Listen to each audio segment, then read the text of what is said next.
No niin, ja se olisi taas makkaratesti. Ja nyt olisi testissä sitten Wilhelmin Jack and Pepperi. Katsotaan, saadaanko me sisällykset täältä. Tosiaan, tuossa on toi ainesosat. Ja täällä on nämä ravintosisältö sitten. Tosiaan. Nämä ainakin tuoksui oikein mukavalta tämä paketti. Ja nämä ihan perus Wilhelmejähän nämä on. Se on niinku muotonsa puolesta. Tosiaan hyvät tuoksut tuli paketista ja sanoin, että onko maku myös hyvä. Eiköhän oteta ja mennä saman tien testiin. Nämähän sai nätisti taas väriä.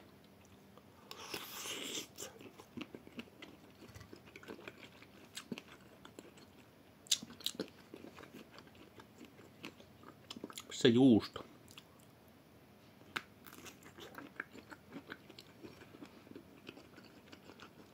Juustoa jää vähän enemmän kaipaamaan.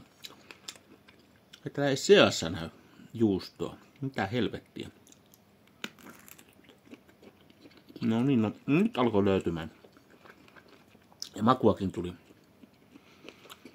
Mukavasti tuossa hieman pippuria perusmassassa. Sellainen perusmakkara.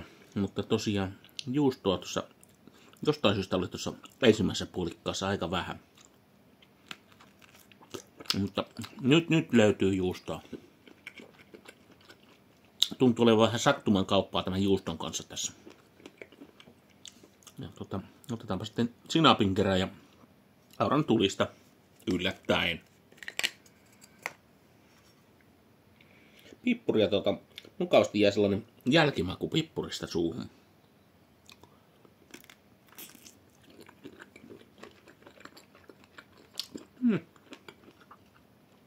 Sinappikin sopii ihan hyvin.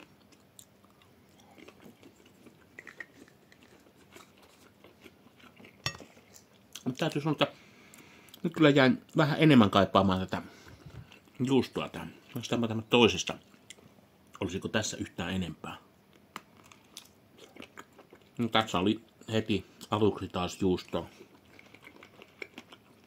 Tuntuu jotenkin vaihtelevan tuo juuston määrä. Katsotaanpa mitä paketti sanoo. Ihan muuten hyvä makkara. Sellainen perus hyvä. Tosiaan mitä paketti kertoo. 70% lihaa. Se on suomalaista lihasta. Viljaporssaan lihaa. Sulatejuustoa 6%. Ja tosiaan aika hirveän vähän tähän. Tuntuu löytyä. Nyt taas löytyy kun purasin. Kyllä tuo juustoa on, mutta jotenkin epätasaisesti on nyt kyllä juusto tässä makkarassa. Silloin kun sitä juustoa löytyy, niin se maistuu hyvin, mutta tosiaan tässä muuta näistä paketti kertookaan. Ja 23 grammaa rasvaa, hiilareita 1,5 grammaa, proteiinia 13 grammaa ja suolaa 2 grammaa. Hetkinen. Luonnonsuolisika, eli siansuoleen pakattua. Tuo pippuri on kyllä ihan mukava tässä. Sellainen, ei mitenkään silmille tuleva, mutta jää mukavasti taustalle. Ja jälkimakuna. Mutta juustoa saisi kyllä olla vähän enemmänkin. Mitäs muuta? Niin.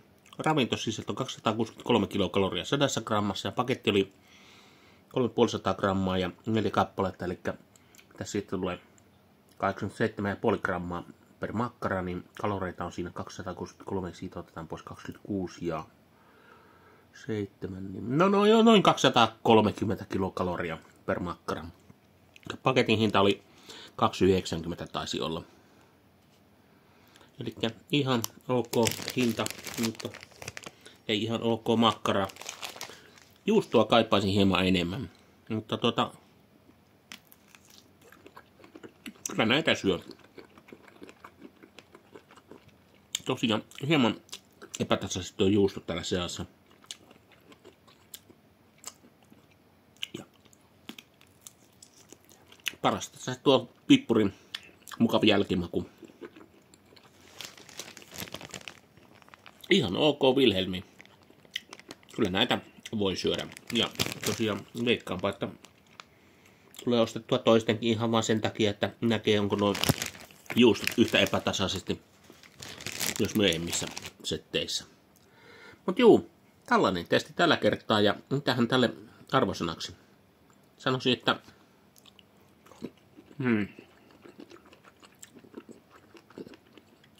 3,5/5. Ei tämä mitenkään huonoa ole. Kyllä näitä ihan mielellään syö. Juu, tällainen testi tällä kertaa. Ei muuta kuin hyvät päivänjatkot.